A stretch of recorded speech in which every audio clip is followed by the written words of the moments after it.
to the month and happy April. I hope spring has found you wherever you are. And this month I have for you a lovely, expansive breath of fresh air waltz. We haven't done one in a while, so we're overdue, and also it just seems like the fitting kind of dance tune to be playing for this season. So let's do it. This is a waltz that I actually wrote very recently. I wrote it for the first birthday of a good friend's child who's actually born on March 4th. 3-4. Time signature, kid. How could you not write a waltz for this? So here it is. It's called Nina's Waltz. 1, 2, 3, 1, 2.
And that's the tune. So if you're just stopping by to listen, thank you as always for joining us. We'll see you next month. And if you're ready to learn it, grab your instrument.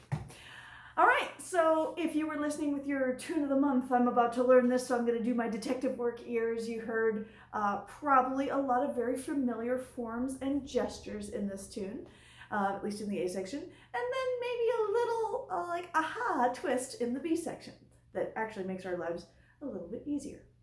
All right, but let's start at the top. I'm in the key of D major, 2 sharps, and I'll play the A section a little bit slowly. We can work pretty close to tempo with waltzes, which is nice. And I want you to listen for that classic part 1, part 2, part 1 again, ending form. Here we go, do it with me. I'm gonna play pretty simple, not that many ornaments. 1, 2, 3, 1, 2.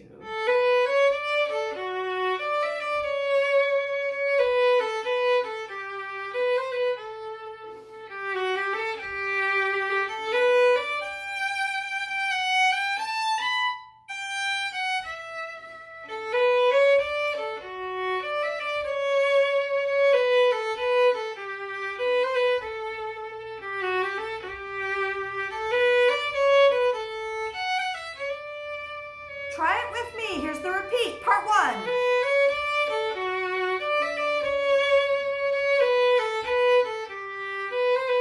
Comes part 2.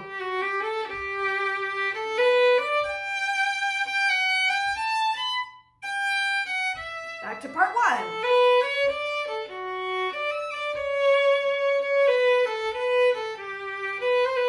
Here's the ending.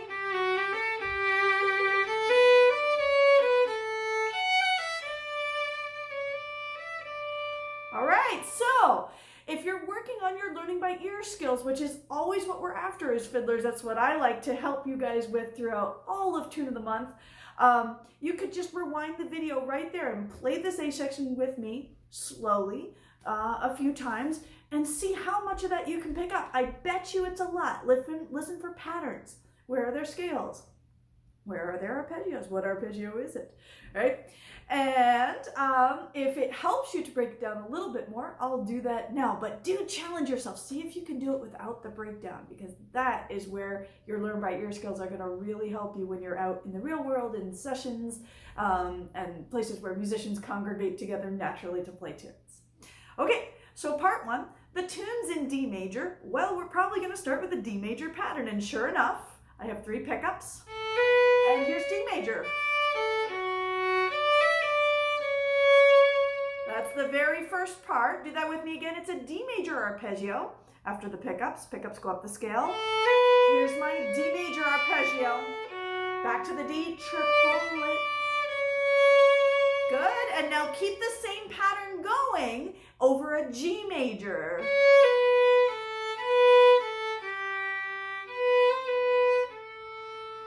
So do you hear how it has that same little rhythmic pattern? Da, da, da, da, da, da, da, and then does again, da, da, da, ba, da, da, da. We call that a sequence, when the same pattern repeats twice, but with slightly different notes, usually working either up or down the scale. This is a descending sequence. So it starts with a D.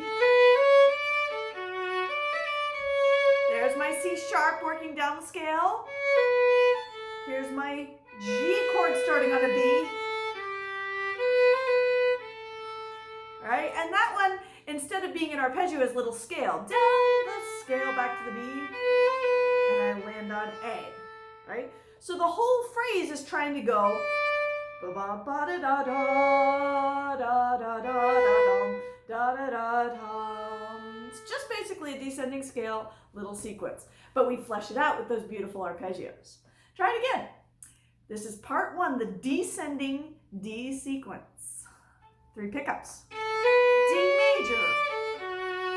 Land on the C sharp. G major down the scale. Land on your A. Very nice. One more time, part 1.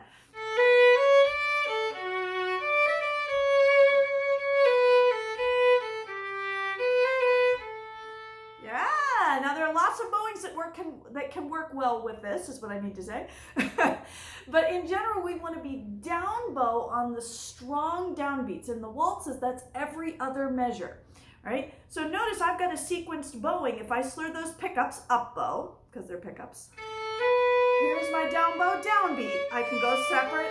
I'll slur the triplet, and I land down bow again. I'll slur the pickups, down bow on the downbeat, slur the triplet, and I'm back down bow.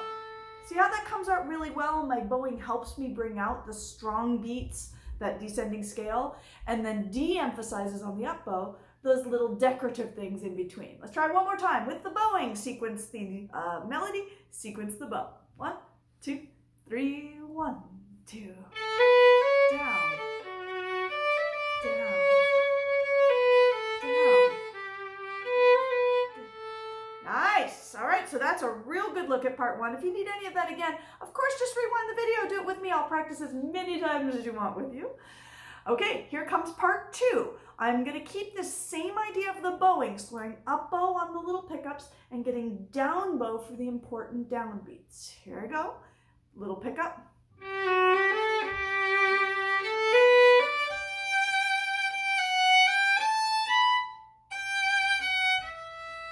There's a fun little rhythm in there, isn't there? All right, but before we get there, this is all based on a G chord. That's my little pickup. It's a triplet pickup. G major. Right? Everybody see that? That's a pattern that happens a lot. We've seen it in past Tune of the Months. We call it 1, 2, 3, 5. So I'm in G major. Here's the 1, the root. I go up the scale 2, 3. Here's the 5th of the scale, and then the root up at the top. Try that with the pickups. G major. Good. Little neighbor tone. Now here it comes. It's this little like catch of breath. Up. Yeah. So it's so great because it soars up to the top of the range. Now I'm going to let my bow leave the string just a little bit, and very gracefully. It's almost like if I were to, if I was a ski jumper and I went off the jump, and then when there's no ground under me, I just kind of suspend for a second. You see that in my bow? And then I can come very gently back down. And it gives you that feeling of, Try that little ski jumping bow with me again. It starts on your high A. Suspend. Good, and I am using a fourth finger on that E so I can land gently and vibrate, but an open string works well too as long as you play it beautifully. Do it again. Ski jumping bow. Hang time. Nice. All right, so let's put all that together to get part 2. G major, 1, 2, 3, 5. Little ski jumping bow, and rest it back down. With the pickups. G major. Little neighbor tone. Here comes. Nice. Try it again. Pickups.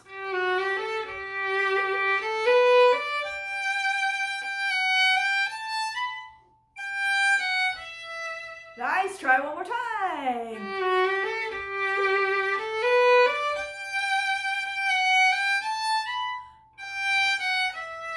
Very nice. That's part 2. If you need any of that again, just go ahead and rewind. We're back to part 1. It comes back a direct repeat. 3 pickups and our little sequence. Do it with me. D major. G major. Nice. We love those repeats in sections. Here comes the ending. It's going to start the same way as part 2 with the G major.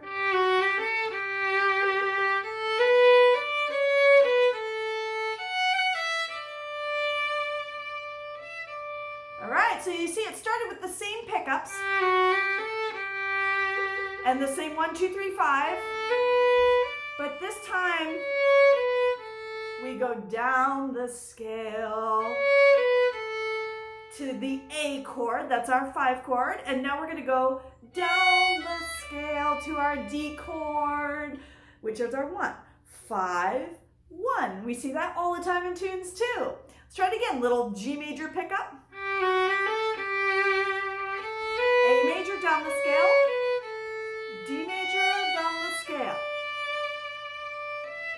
And that's the ending. Try one more time.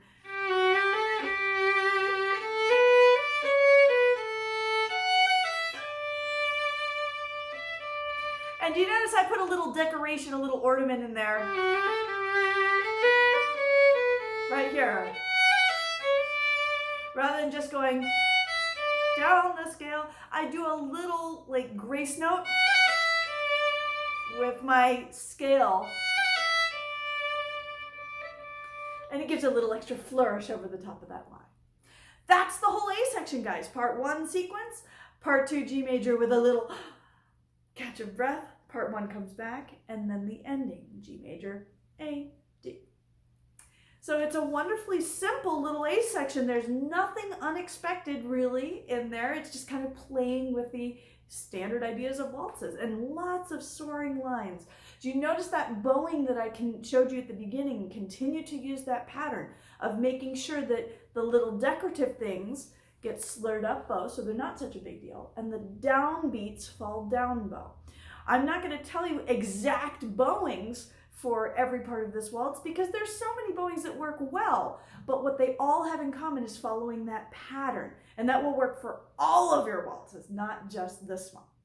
It's a great way to practice learning bowings by ear. It's not about what direction it's going, it's about the emphasis that down bows get those down beats lengthened the way we want, and up bows gets the up beats lightened the way we want, especially in waltzes. All right, so let's do the B section. B section is where immediately you can hear things start to change harmonically. I'll play the whole thing and see if you can figure out a little bit of what's going on. I have 3 pickups. Part 1.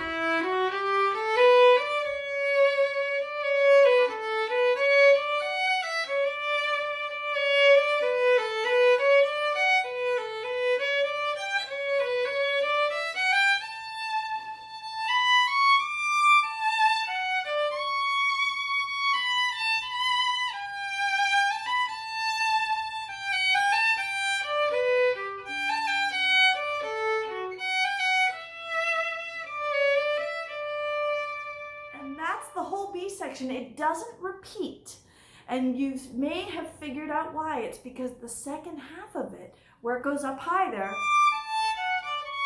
do you actually the same as the A section. It just happens to be up an octave. So this form is actually A, B, A. It's a half B construction where the A comes back at the end of it as a variation. We see this in a lot of waltzes and a lot of old standard songs as well too. If you think about your American songbook and any jazz standards, you hear A, B, A all the time. All right, but we'll get there in a second. First, we need the actual B part. Goes like this.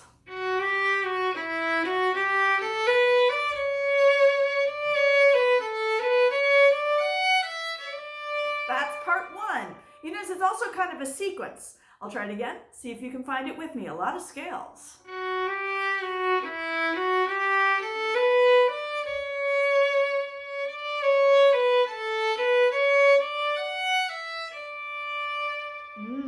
It's pretty, isn't it? Try it. 3 pickups. And then it's a little E minor scale. That's that moment of sadness. Right? It's up the E minor scale. Little skip and then land here. Yeah. Now notice my bowing is really working with those emphasis. I'm starting down bow for 3 separate notes. 1, 2, 3. Now I'll slur up bow and I land down bow there. Yeah. Try it again with me with the pickups. Of course, I'm slurring them. E minor. Landing on kind of an A major chord there. Good. Now I'm going to answer it to, again, 3 pickups.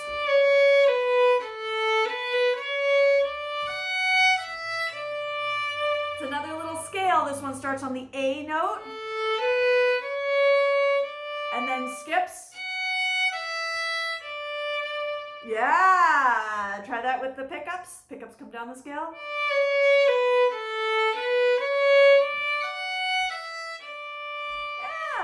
So they're just simple little scale patterns. Let's do that part 1 again. E minor and then the A major. E minor, 1, 2, 3, slur. Next part.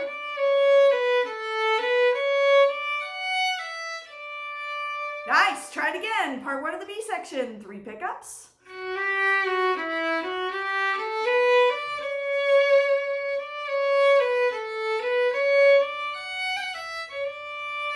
Notice there I used that same ornament that I did in the ending of the A section. Rather than, it's a little grace note with my second finger. And I might even, when I land on that long note, use a little hammer on there. We've done those in past tune of the months, or maybe you know them from the rest of your fiddle playing. It's a single grace note from below. It works great in a waltz like this. Try that B section part 1 one more time. See if you can add those little grace notes in at the end.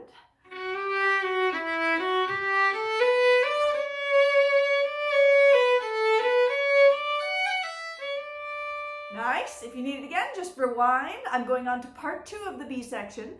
It's another sequence, and you're going to feel that the 8th notes, those quicker notes, keep moving.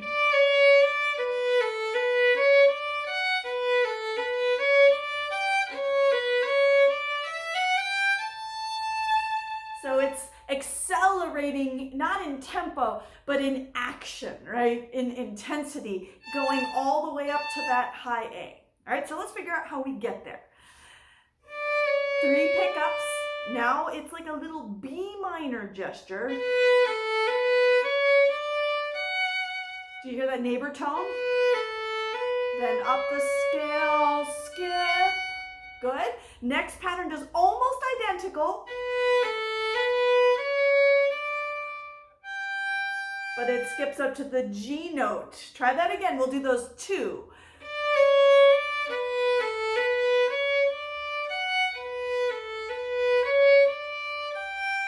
Good. And now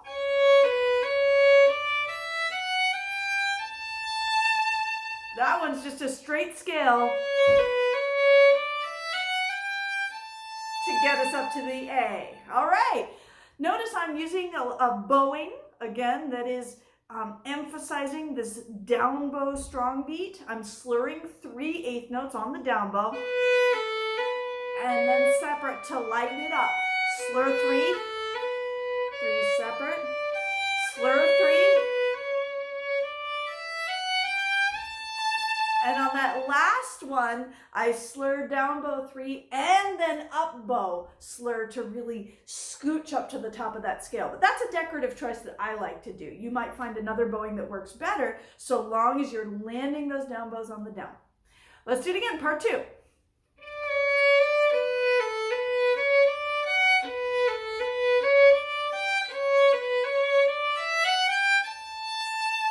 Nice. Okay, so that's all the B material, so to speak.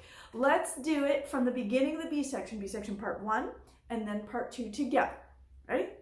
It starts with that little E minor scale. Here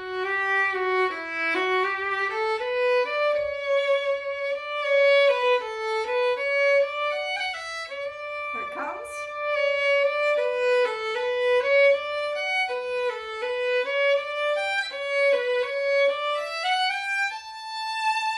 Nice! Let's put those together one more time. E minor.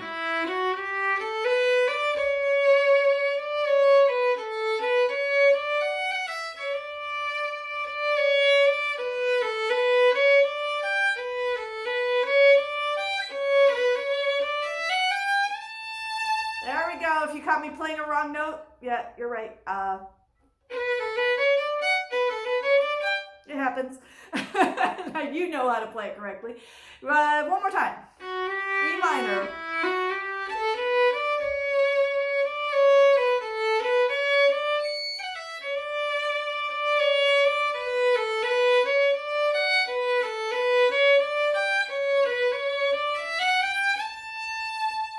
Nice. Okay. So any more mileage that you need on that B section, part 1, part 2, go back and rewind.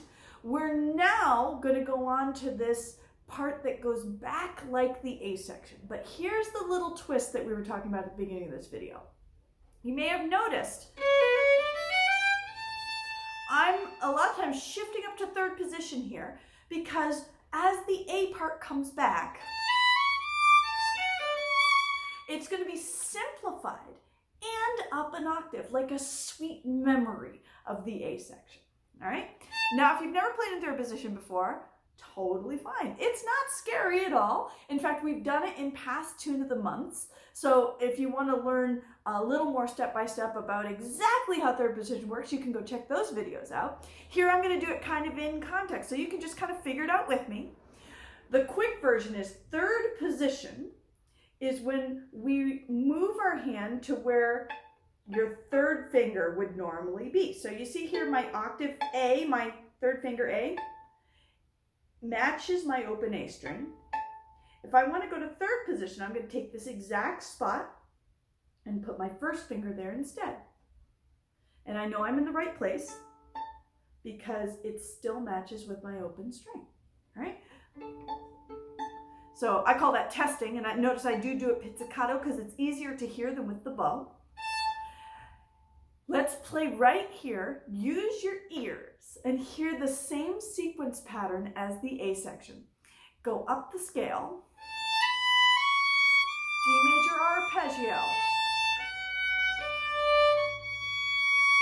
and it ends up on your 3rd finger because the scale coming down is 4th finger. That's the sequence scale that we're filling in. Actually, do that one more time. So you're in 3rd position. All right, there's my 1st finger's on my A note. And if I fill my fingers up, go up the major scale, this top note on your 4th finger happens to be a D, right? And we're back in D major. And play down the scale from your high D 4th finger, down the scale. That's the scale we're outlining, all right? So let's fill it in. We're gonna go up with 3 pickups. D. All right, there's my D major arpeggio. 3rd finger. Now here we're going to go back to 1st position. Did you catch that sneaky little shift? I'll do that again. I go up the scale. 4th finger D. 3rd finger C sharp. Here comes sneaky second finger. Slide that second finger back to first position. Yeah, that's a great place to shift down. I'm going second finger. If you're new to shifting, that might be like, wait, what? You can pause the video, take a second and figure it out. If you find your third position and play your second finger here, and then to get back, just gently glide that second finger on your string back to the second finger that you know in first position. That's how I'm doing it. All right, let's put that whole A reprise together. I've tested my third position. 3 pickups up the scale. D. Third position.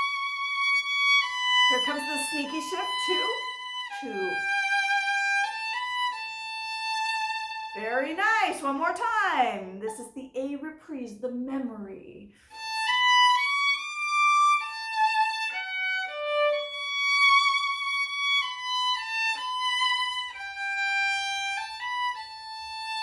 Very good. And here comes the very ending. It sounds like this. Pickups.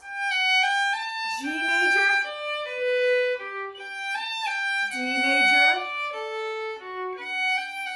A7. Yeah, so that ending is just arpeggios. So, little pickup. G major. Jump back to the G. D major. Jump back to your F sharp.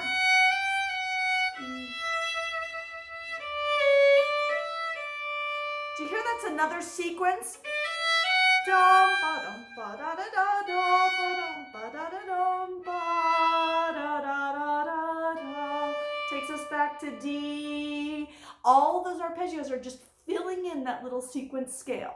All right, try it again. G, F sharp, E, and that lands on D. Yeah, one more time. G, F sharp,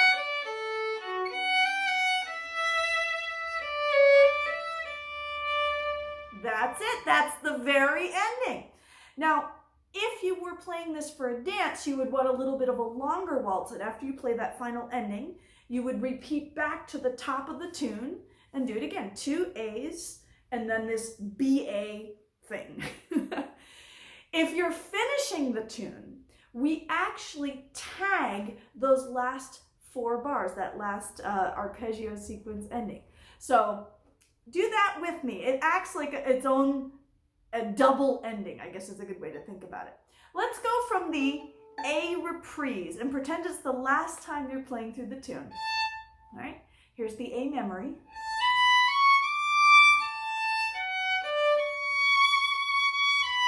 Shift down. Here's the ending. G.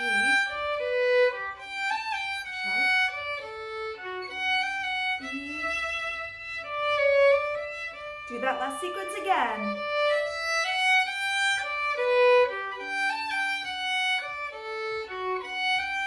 Take your time here.